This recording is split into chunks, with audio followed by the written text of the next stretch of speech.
전쟁이 좋으냐 평화가 좋으냐라는 것만큼 어리석은 질문은 없습니다. 답은 당연히 평화이기 때문입니다. 문제는 이를 비틀어서 이용하려는 세력이 있다는 것입니다. 그들은 전쟁 공포 마케팅으로 정치적 이득을 얻거나 적에게 굴복하는 것이 현명하다고 국민을 속입니다. 그들에게 묻겠습니다. 당신들이 말하는 방법으로 평화를 지킨 적이 역사상 단 한 번이라도 있나요? 이렇게 물으면 자기들도 헛소리하는 걸 아니까 버벅대기 시작할 겁니다. 평화는 강력한 힘, 즉 억제력에 의해서 달성된다고 하는 것은 진리입니다. 적이 도발해 오면 이를 강력하게 응징하겠다는 나의 의지와 능력이 확고하고 적이 이를 믿어주면 평화는 유지됩니다. 사이비 평화 세력들은 억제가 아닌 굴복으로서 평화를 얻을 수 있다고 합니다. 이는 전쟁 초대장이고 노예 계약서입니다. 2016년 문재인 전 대통령은 가장 좋은 전쟁도 가장 나쁜 평화보다 못하다. 그리고 최근 이재명 전 대표는 가장 더러운 평화가 이기는 전쟁보다 낫다고 했습니다. 매국노 이완용이 조선의 평화를 위해서 일제에 굴복하는 게 낫다는 소리와 같은 이야기입니다. 두 사람은 5,000년 동안 우리 민족의 위대한 국난 극복사를 부정합니까? 6.25 전쟁을 위시해서 3,122회 북의 도발에 맞선 호국영령은 어떻게 생각하십니까? 구한 말에 우리는 사실 일본에 맞설 힘이 없었습니다. 지금 대한민국 어떻습니까? 북한보다 국력 50배죠. 막강한 한미동맹이 있죠. 많은 자유우방이 있습니다. 북한을 압도하고도 넘칩니다. 그런데 굴복하자고요? 이쯤 되면 당신들은 이완용보다 몇백 배, 몇천 배 더 매국노라고 해도 할 말이 없을 겁니다. 그런데 이들이 왜 이런 황당한 말을 할까요? 무지해서? 아니면 정치적 이득을 얻기 위해서? 아니면 반국가적 사상에 매몰돼서? 그것도 아니면 적에게 약점 잡혀서? 국민들께서 판단하시려고 믿습니다. 끝으로 우리 윤석열 정부가 추구하는 평화는 더럽고 나쁘고 그리고 인류 역사상 덧보잡 가짜 평화가 아닙니다. 강력한 힘을 바탕으로 하는 아름답고 당당하고 인류 역사상 한 번도 예외 없이 증명이 된 진짜 평화. 어제 국방부 감사에서 최근 국민들을 충격에 빠뜨린 육사 교과과정 개편, 국군의 정신적 뿌리를 훼손시킨 이 잘못된 행위의 몸통이 문재인 대통령임이 드러났습니다. 육사는 최근 보도된 바와 같이 2019년 생도들부터 6.25 전쟁, 북한 이해, 군사 전략 이 세 과목을 필수 과목에서 선택으로 바꾸는 바람에 70%의 생도들이 이 교육을 받지 못하고 졸업합니다. 그 내용은 국민들께서 잘 알고 계실 겁니다. 그 과목들이 어떠한 의미를 가졌는지는 제가 굳이 설명을 하지 않으셔도 과목 제목만 들어도 아실 겁니다.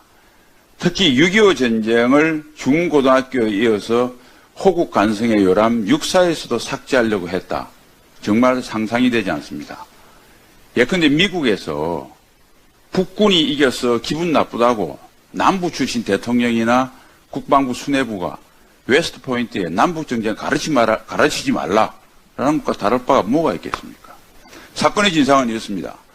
문재인 대통령이 취임한 100일쯤 되는 2017년 8월 28일 문재인 대통령은 국방부 초도 업무보고를 받습니다. 그 자리에서 육사 교과과정 개편을 공식적으로 지시했습니다. 이것은 어제 제가 국정감사에서 국방부 장관에게 질의해서 확인한 사항입니다. 제가 그것도 물었습니다. 역대 대한민국 대통령 중에서 육군사관학교 고가 과목을 이렇게 가르치라 저렇게 가르치라 지시한 대통령이 있느냐? 없다고 이야기했습니다. 장관께서. 저도 없다고 알고 있습니다. 51년도 이승만 대통령에 의해서 창설된 게 육군사관학교고 그 뒤로 여러분 잘 아신 바와 같이 육군사관학교 출신 대통령 3명을 배출했습니다. 40년이죠. 그 40년 동안 그분들은 육사에 대한 애정이 없으셨는지 한 번도 교과과정 개편 지시 안 했습니다. 앞으로도 과연 군을 저렇게 사랑하고 육사를 사랑하는 문재인 대통령 같은 분이 다시 나올까 상상이 되지 않습니다. 그분이 군을 사랑했는지 다른 특정 목적을 갖고 있었는지는 앞으로 밝혀내야 될 숙제입니다. 문재인 대통령의 지시에 따라서 2017년 12월에 국가 육사 교과과정 개편 TF가 만들어집니다.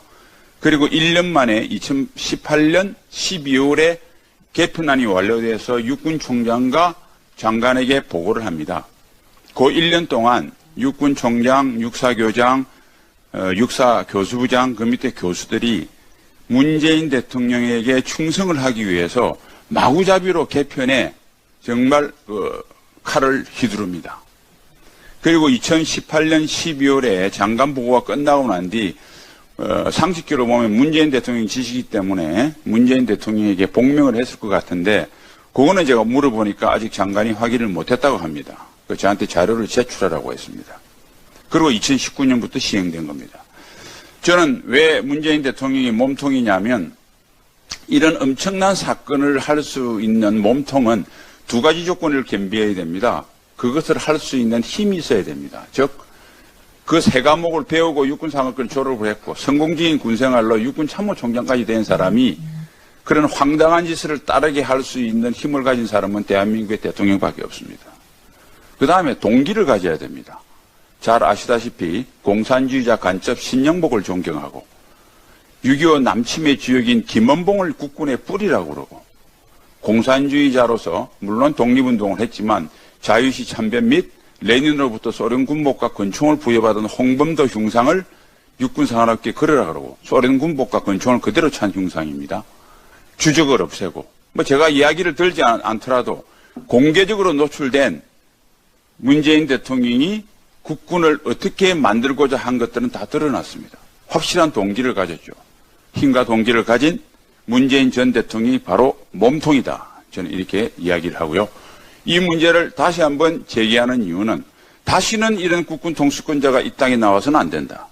둘째, 이런 통수권자가 나오더라도 한평생 군복을 입었으면 군인들이 당당하게 도덕적 용기를 발휘해서 고언을 해서 이를 막아야 된다. 이 두 가지를 위해서 이 사건의 진상은 철저히 파헤쳐지고 관련자는 책임을 받아야 됩니다. 민주당의 전매특거인 책임 떠넘기기입니다. 왜냐하면 민주당 문재인 정부가 우리 윤석열 정부처럼 노력했다면 사업계획서 제출 1년 만에 즉 2020년 전반기에는 완료할 수 있었기 때문입니다. 마지막으로 주민 반대 때문에 안 됐다고 그럽니다. 그러면 앞으로 아무리 중요한 국책사업도 주민이 반대하면 손 놓고 있어야 됩니까? 윤석열 정부가 1년 만에 한 것을 문재인 정부는 5년 동안 뭐 했습니까? 자기들이 무능하다고 광고합니까? 결론적으로 문재인 전 대통령은 가장 치명적인 위협인 북핵 위협으로부터 우리 국민을 보호할 수 있는 사드 운용을 정상적으로 운용되는 것을 방치했습니다. 이는 국민의 생명과 재산을 보호한다는 헌법이 대통령에게 부여한 제일 중요한 임무를 외면한 것입니다. 최악의 직무유기입니다. 문 전 대통령은 한 번도 경험해보지 못한 최악의 국군 통수권자였습니다.